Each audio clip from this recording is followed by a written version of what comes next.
দেখতে দেখতে ঈদ চলে গেল আর ঈদের এই আমেজ আমাদের বাবা বাড়িতে 7 দিনের বেশি থাকে, কারণ হচ্ছে সব ভাই বোন এখন ঈদের পরে বেড়াতে আসবে। এইদিকে হচ্ছে আমার সব বোনেরা আস্তে আস্তে চলে আসতেছে, মাশাআল্লাহ আমার আম্মুকে খুব কিউট লাগতেছে। আর এইদিকেও হচ্ছে আমার বড় দুলাভাই বড় আপু চলে আসছে। সব ভাই বোন একসাথে হলে কিন্তু খুবই আনন্দ হয়। আর আজকে সকালে রান্না করব হচ্ছে আলুর বড়াটা কিন্তু আমাদের বাসায় সবাই খুবই পছন্দ করে। আর এদিকে হচ্ছে আমাদের জমি থেকে অনেকগুলো গিমা শাক, সেচে শাক তুলে আনছে।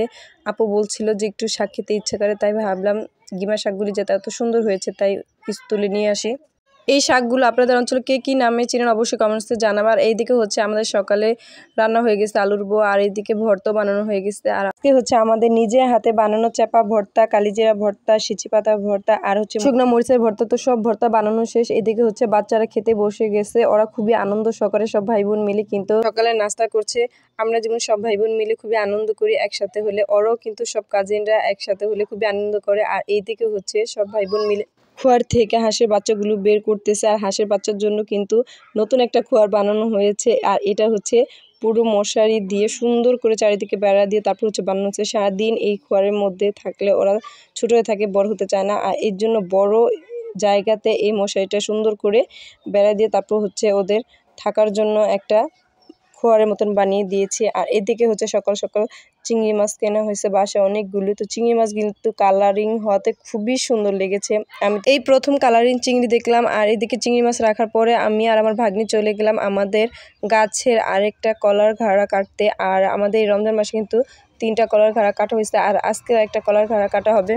কলার ঘাড়াটা বাসায় নিয়ে একটা ব্যাগের মধ্যে জাগ দিয়ে রাখলে এই কলাগুলো কিন্তু পেকে যাবে। আর এই আমাদের গাছের কলাগুলো খুবই মিষ্টি হয়ে থাকে।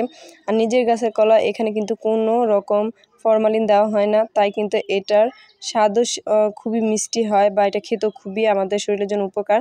তো যাই হোক, এখানে আমার ভাগ্নি কলার ঘাড়াটা কেটে ফেলছে। আর এই ঘাড়ার মধ্যে কিন্তু কোনো পাখি বা বাদুড়ে একটা কলাও খেয়ে থাকেনি। তো বাসায় আমরা কলার ঘাটা নিয়ে আসলাম। আর আজকে সকালে নাস্তা খাওয়া শেষ। তো এখন হচ্ছে দুপুরে রান্না বাড়া শুরু হয়ে গেছে। আর দুপুরে হচ্ছে আজকে আমাদের গাছের লতি দিয়ে চিংড়ি মাছ দিয়ে রান্না করব। ভেবেছিলাম যে ডাল দিয়ে রান্না করব, যেহেতু বাসায় চিংড়ি মাছ কেনা হয়েছে তাই ভাবলাম চিংড়ি মাছ দিয়ে গাছের লতিগুলি রান্না করি।